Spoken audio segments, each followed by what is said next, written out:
काय सांगाल सर, आता काय चर्चा झाली? सीआयडीचं पथक दाखल झालं होतं असं ऐकलं. काय चर्चा झाली? आता सीआयडीचं पथक आलं होतं, सीआयडीच्या एसपीशी चर्चा झाली आणि रमेशची आणि त्यांची पण थोडी एक खूप म्हणजे अशी चर्चा झाली. सीआयडीकडे आमची एक मागणी जी आहे ती त्यांना क्लिअर सांगितली आमची काय मागणी आहे. त्यांना निवेदन दिलेलं आहे. त्या निवेदनामध्ये ज्या ज्या मागण्या असतील त्या मागण्यावर त्यांनी सांगितलं आम्ही ताबडतोब त्याच्यावर तपासाची यंत्रणा सुरू केलेली आहे. जे पहिले तपास झाले त्या तपासाचे डॉक्युमेंट आमच्याकडे जमा झालेत आणि जो काय आता तपास करायचा परत डबल तोही तपास आम्ही लवकरात लवकर तपास करून भोले कुटुंबाला न्याय देण्याचं काम करू. आता 10 दिवस झालं सीआयडीकडे हा तपास वर्ग करण्यात आला. 10 दिवसात काय प्रोसेस केली काय सांगा?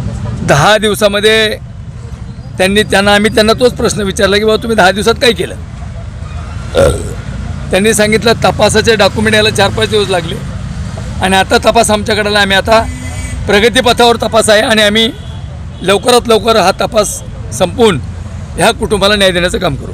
काल पालकमंत्र्यांची शिष्टमंडळाने भेट घेतली त्यावेळेला जवळपास आपल्या शिष्टमंडळाकडून समजलं की जवळपास सर्व मागण्या मान्य केलेल्या आहेत. तर मग उपोषण मागे घ्यायला काय हरकत नाही? आपणच सांगितलं की सर्व मागण्या मान्य केल्या का नाही मी नव्हतो त्यावेळी निवेदनाच्या वेळी, परंतु कार्यकर्ते जे गेले त्यांचं स्पष्ट असं मत होतं की काहीतरी आम्हाला लिखित स्वरूपात मिळावं की बाबा ठीक आहे आम्ही असं करू तसं करू काहीतरी करू.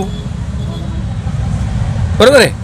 त्यामुळं त्या विषयावर चर्चा झाली आणि जर 10 दिवस उपोषण करून ज्याचा खून केला त्याची बायको म्हणजे सुसाईड केलं त्यांनी म्हणजे हे करून आणि आज जर एका हॉस्पिटलमध्ये आज मरणाला झुंज देते अशा वेळी पालकमंत्र्यांनी काय निर्णय घेतला पाहिजे होते त्यांना माहिती आहे. सर माझे 1-2 प्रश्न आहेत.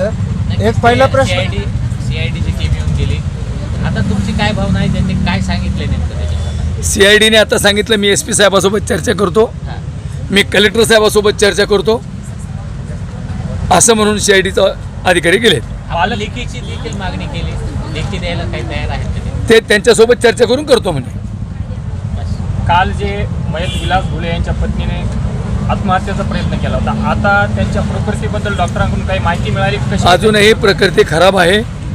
अजूनही म्हणजे ती जी परिस्थिती आहे अजूनही बिलकुल म्हणजे ह्याच्यात नाही आहे, सुधारणा नाही आहे तशीच परिस्थिती आहे, पण परिस्थिती गंभीर आहे. कशा समाधानी?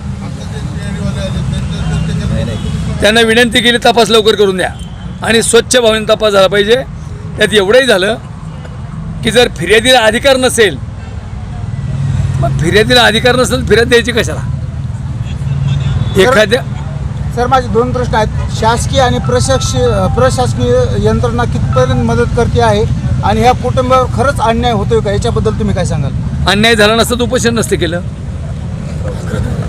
11वा दिवस उपोषण चालू आहे आणि सरकार कुठलंच मदत करत नाही आणि प्रशासन नाहीच आहे. याबद्दल तुमचे काय मत आहे? नाही आता ते होईल. आज आमची बैठक आहे, त्या बैठकीत निर्णय होईल. रस्ता रोको होतील, आंदोलन होतील, झाडपोळ होईल, सगळं होईल. सीआयडीच्या SP ने काय आपल्याला ठोस आश्वासन दिलंय का? आता काही सुद्धा नाही.